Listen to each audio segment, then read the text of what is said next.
नमस्कार दोस्तों, आपके साथ हूं मैं रहमान सैफी। जैसा कि आप मेरी विंडो पर आज देख रहे हैं कि दीपक प्याल साहब व उनकी यूनियन के उनके साथी कार्यकर्ता यहां पर मौजूद हैं, जो हमेशा कर्मचारी के हक की लड़ाई लड़ते रहते हैं, कर्मचारियों के मुद्दे उठाते रहते हैं।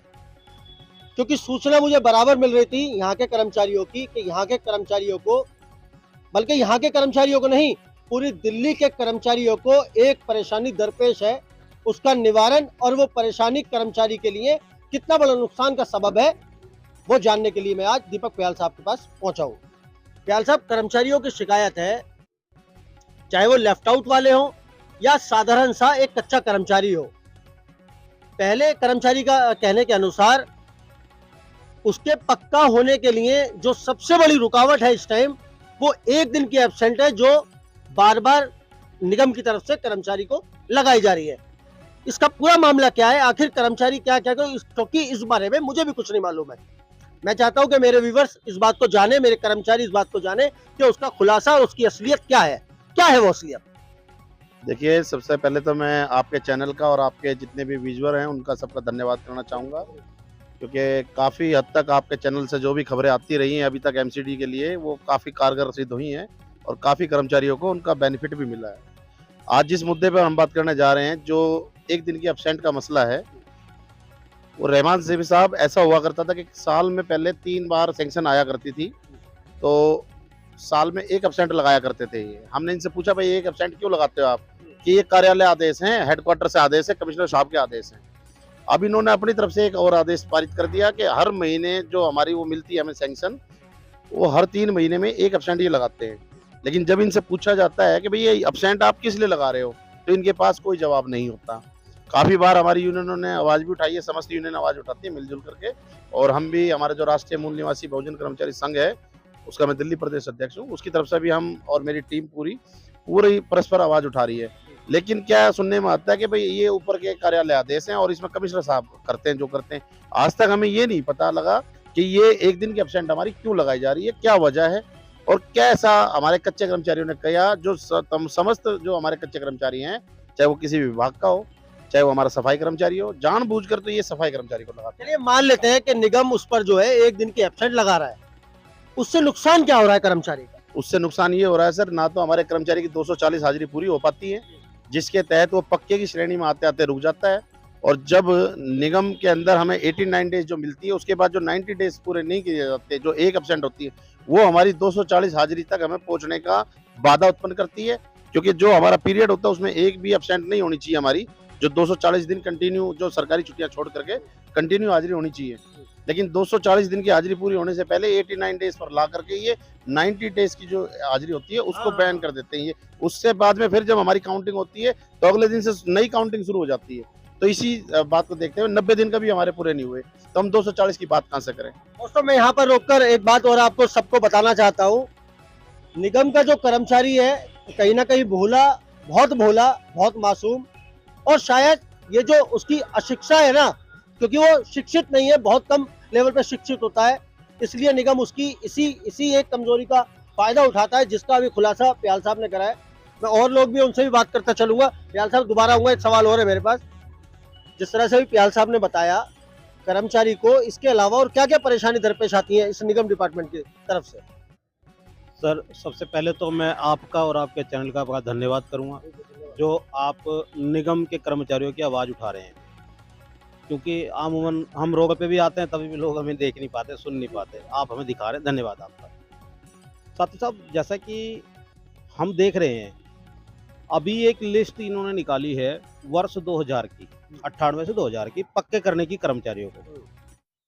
लेकिन मैंने 12 जोनों की आरटीआई लगा करके, सॉरी, डीआरटीआई लगा करके डीसीओ से जानकारी मांगी कि जी आपके जोन में कितने कर्मचारी ऐसे हैं जो छूट गए थे पहले जो लिस्ट आपने निकाली थी 1996 टू 98 वाली, उसमें कितने कर्मचारी आपके छूट गए हैं। तो वहाँ से मुझे जवाब मिला, अन्य जोनों से मुझे जो जवाब मिला वो बड़ा चौंकाने वाला था।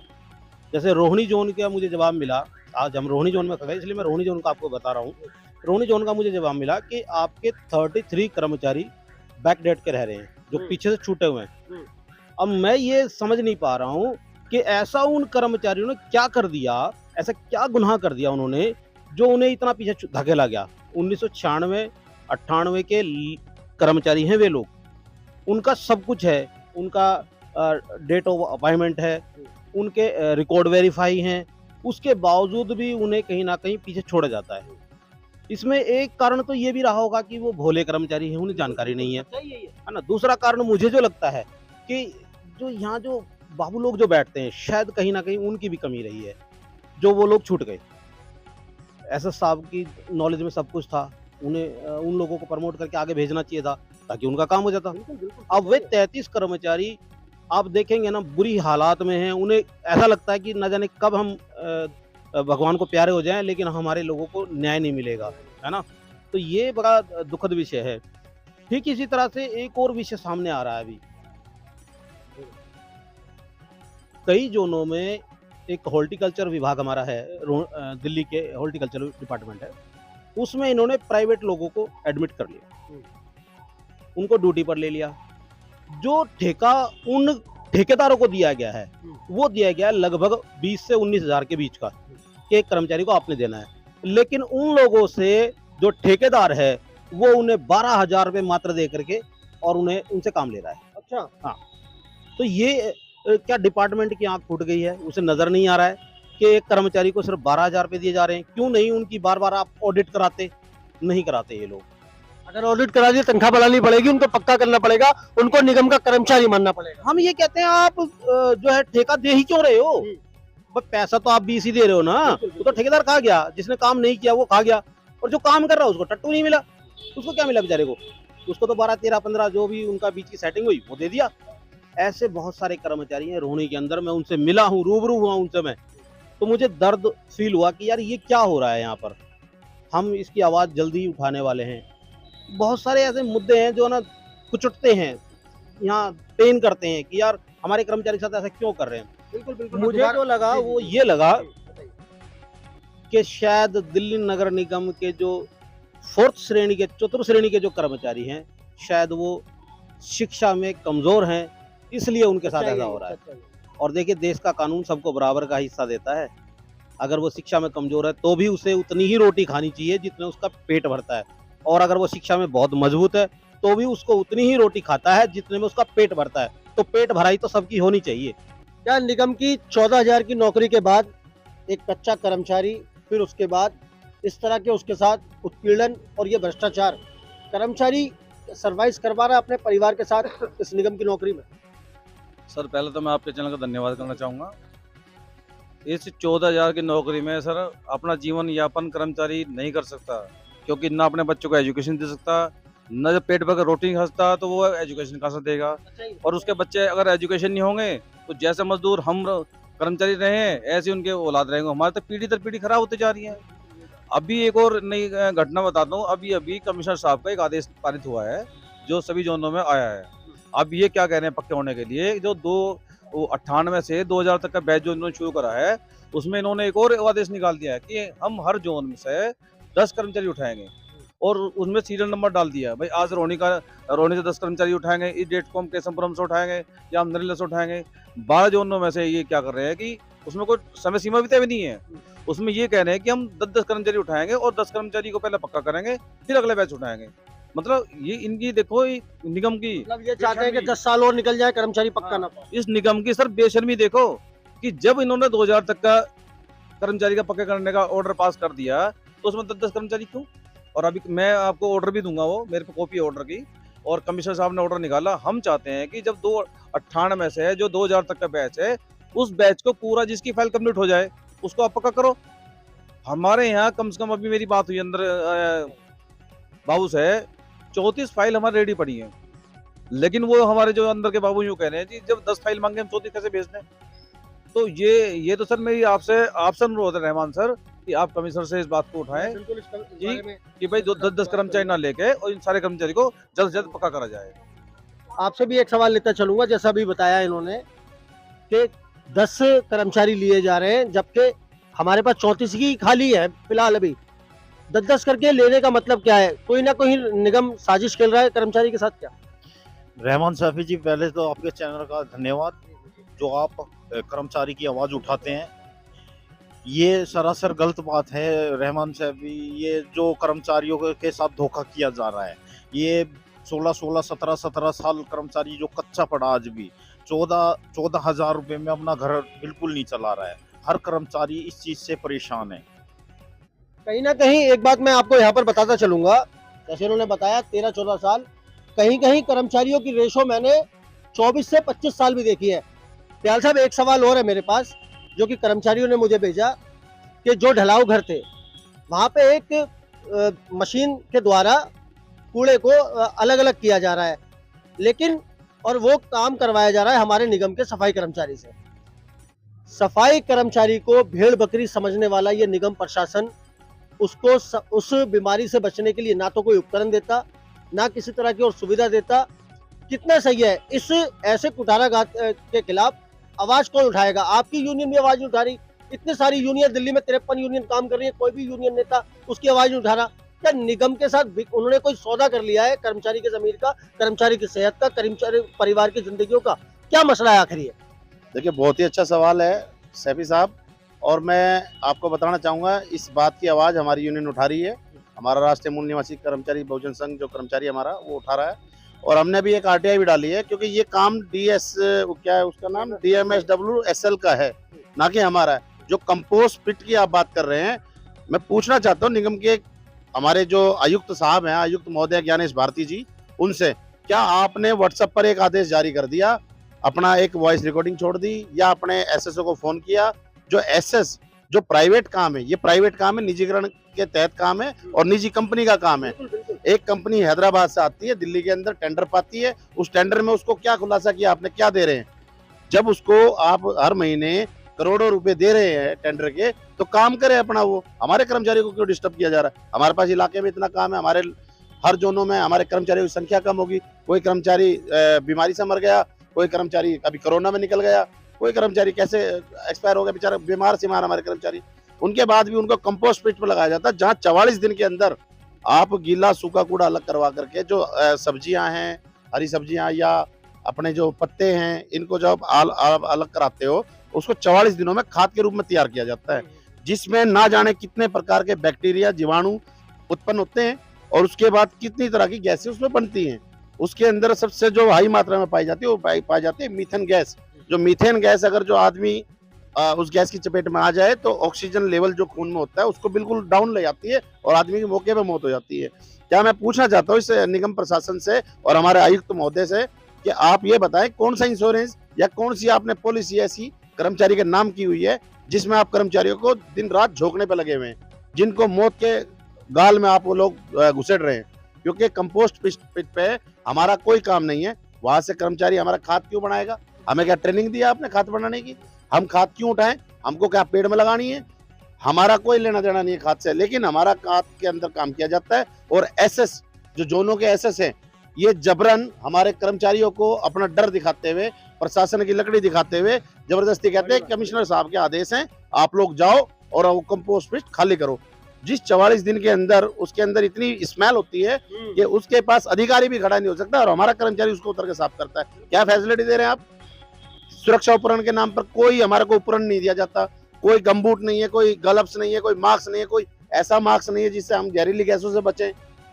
5 रुपए का मास्क आता है, उसको लगा करके क्या हम बीमारी से बच जाएंगे? नहीं।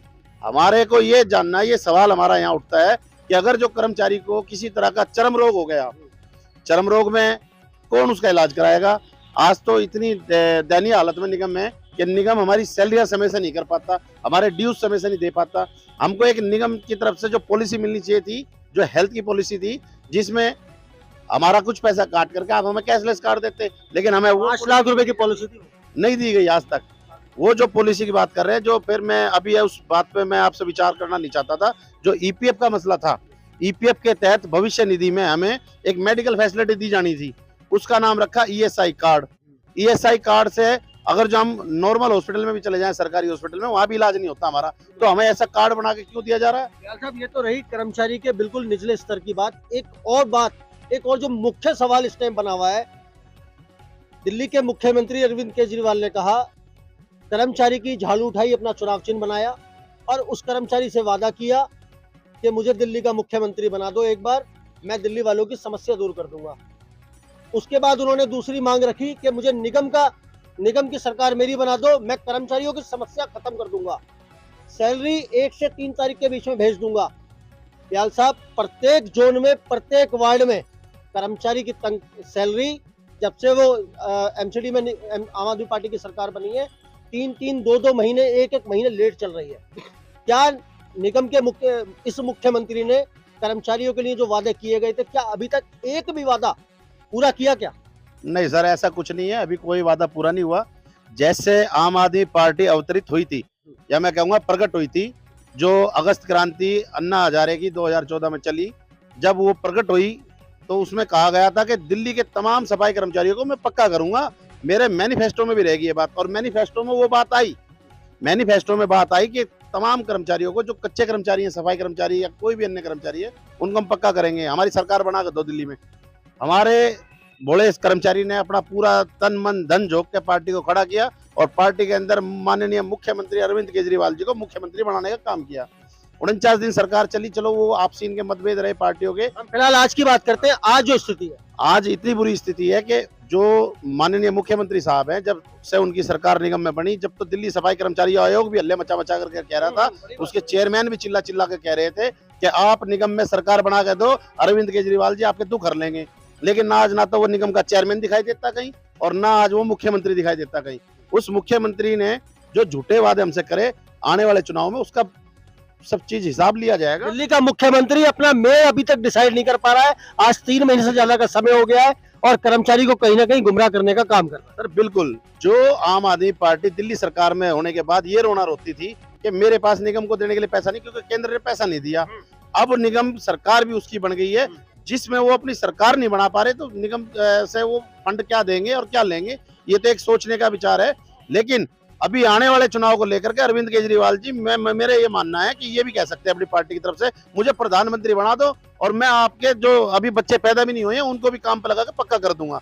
ये मेरे ख्याल में कहीं ना कहीं बड़ी बात है। आपसे भी यही सवाल लेता हुआ चलूंगा, क्या दिल्ली के मुख्यमंत्री ने सफाई कर्मचारियों के लिए जो वादे किए थे पूरे किया एक भी? सर, मुख्यमंत्री अरविंद केजरीवाल जी नहीं, झूठेवाल जी हैं। वो झूठे वादे, झूठे लॉलीपॉप, झूठ और झूठ, बस इसके अलावा उसके पास कुछ नहीं है।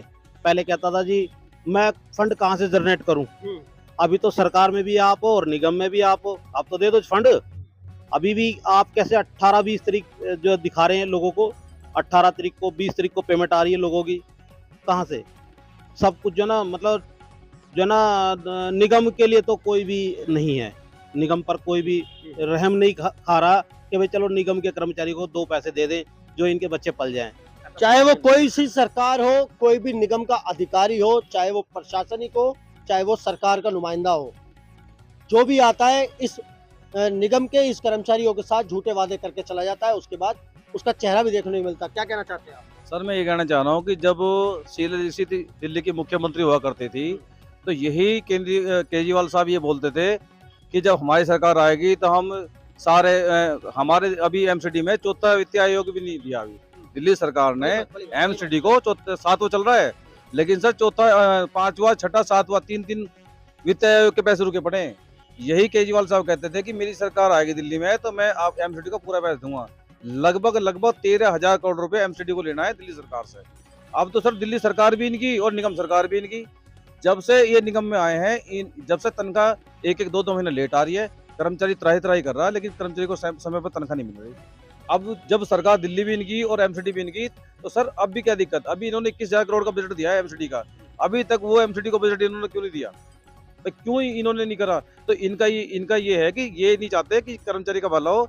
ये भी उसी नीति पे चल रहे हैं जैसे बीजेपी पहला नीति पे चल रही थी ना, कि कर्मचारी का कुछ भला नहीं करना। यही केजरीवाल की नीति है, और केजरीवाल को तो हम अगले आने वाले चुनाव में इनको हम उसका दंड देंगे। तो कहीं ना कहीं दिल्ली सरकार के वो झूठे वादे, दिल्ली के मुख्यमंत्री के वो झूठे वादे, ये निगम कर्मचारी रूबरू होकर मेरे इस कैमरे के जरिए आप सब लोगों तक पहुंचा रहा है। मेरे जितने भी निगम के कर्मचारी साथी हैं, वो इन सब बातों को सुने और ध्यान रखें कि आने वाले चुनाव में उनका चुनाव चिन्ह उसको किसको जिताना है और निगम में किसकी सरकार को लेकर आना है। तो दोस्तों, मिलते हैं अगली खबर में। जब तक बने रहिए हमारे साथ। जब तक के लिए जय हिंद, जय भारत, जय संविधान।